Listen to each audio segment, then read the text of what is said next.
Հարգելի լրագրողներ, նախ ինչպես գիտեք, այսօր փաստորեն դատավարությունը եւ վեհապար հայրապետին եւ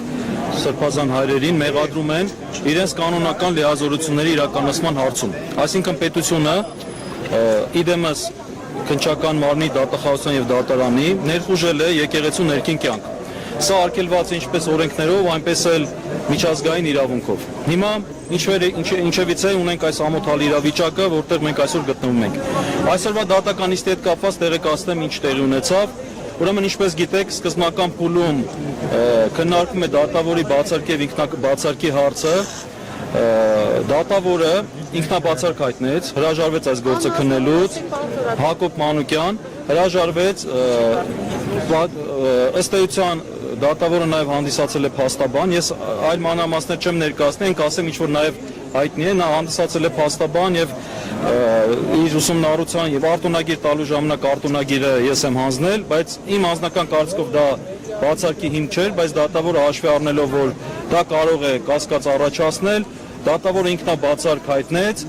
ես բոլոր դեպքերում դատավորի այս քայլը ողջունում եմ այն տեսակետից, որ ըստ էության նա հրաժարվեց մաս կազմել այս ամոթալի գործընթացի։ Այս առումով ես ողջունում եմ իր քայլը, չնայած իրավական առումով նաև կարող էր բացարկ չհայտնել, որովհետև բազմաթիվ փաստաբաններ, որոնք ստացել են արտոնագիր, որոնք աշխատում են դատախազ դատավոր, դա որևէ կերպ չի խանգարում, որ իրենք իրենց ծառայական լիազորությունների մեջ կատարեն իրենց պարտականությունները, բայց բոլոր դեպքերում, տեսեք, միայն այն փաստը, որ դատավորը դատելու է ամենայն հայոց կաթողիկոսին, դա արդեն կաշկանդող հանգամանք է։ Այո, դատախազությունից ներկաներ կային, 3 ներկայացուցիչ չէին ներկայացել, ներկա էր նաև Տուժող Արման Սարոյանը, բայց նա մուտք գործեց դատավորի համար նախատեսված դռնից։ Բայց իրավական առումով թույլատրելի է։ Ինչը թույլատրելի չէ, մեզ թույլատրել է փաստորեն այդ մարդկանց։ Ինչու է այդտեղով եկավ, ինչ լեցուկ տանք այսքան մարդկանց։ Դուք այդ հարցին ինձ թվում է դուք ավելի պատասխան եք։ Պետական ընթացակարգը այս գործը մակագրվելու է մեկ այլ դատավորի եւ դատավորը նորից նիստ է հրավիրելու, եթե բացարկի հիմքեր, ինքնաբացարկի հիմքեր չունենա, գործը քննելու է։ Այսքանը։ Մենք ընթացքում էլ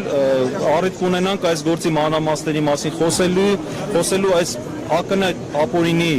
իրադարձությունները ներկայացնելու։ Հիմա քիչ հետո ամենայն հայոց կաթողիկոսներ դուրս գալու, թույլ տվեք այսքանով ավարտենք։ Հաջորդ նիստ չկա, հաջորդ նիստ չկա, նոր դատավոր է նշանակվելու, այո, նոր դատավոր եւ դրանից հետո այսքանը։ Պարոն Զորաբյանի, ձեզ կա այստեղ դատավոր, որը կարող է դնել, այսպես ասած իշխանության սրտի դատավորը եւ նրան կարող է մակագրվել եւ գործը մինչեւ վերջ տանել։ Գիտեք ինչ, վերջին 100 տարվա մեջ մեկ անգամ է նմանատիպ դեպք եղել, որը Խորեն Մուրադբեկյանի հետ կապված, երբ որ չեկիստները ուղղակի սպանել են ամեն հայոց կաթողիկոսին 30-ական թվականին։ Եվ բնականաբար մինչև այսօր մենք չենք ունեցել նման դեպք, որ ամեն հայոց կաթողիկոս նկատմամբ նման մեծ ճնշում լինի, այն էլ քրեական հետապնդում իրականացնեն։ Ընդ որում իր կանոնական լիազորության համար։ Երբ որ կարգալույց է հռչակել մի մարդու, ես այսօր առիթ չեղավ, ուզում էի ներկայացնել դատան նրա ուխտադրության փաստաթուղթը, որում նա երդվել էր,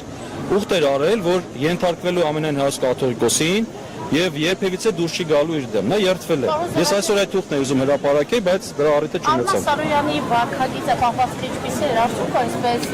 վեհկեցվածքով են ստացվում դրսևորում դատական նիստին վեհապարի դիմաց։ Առիթ չունեցանք իրեն լսելու, բայց վստահ եմ ինչ-որ մի բան մտածել էին։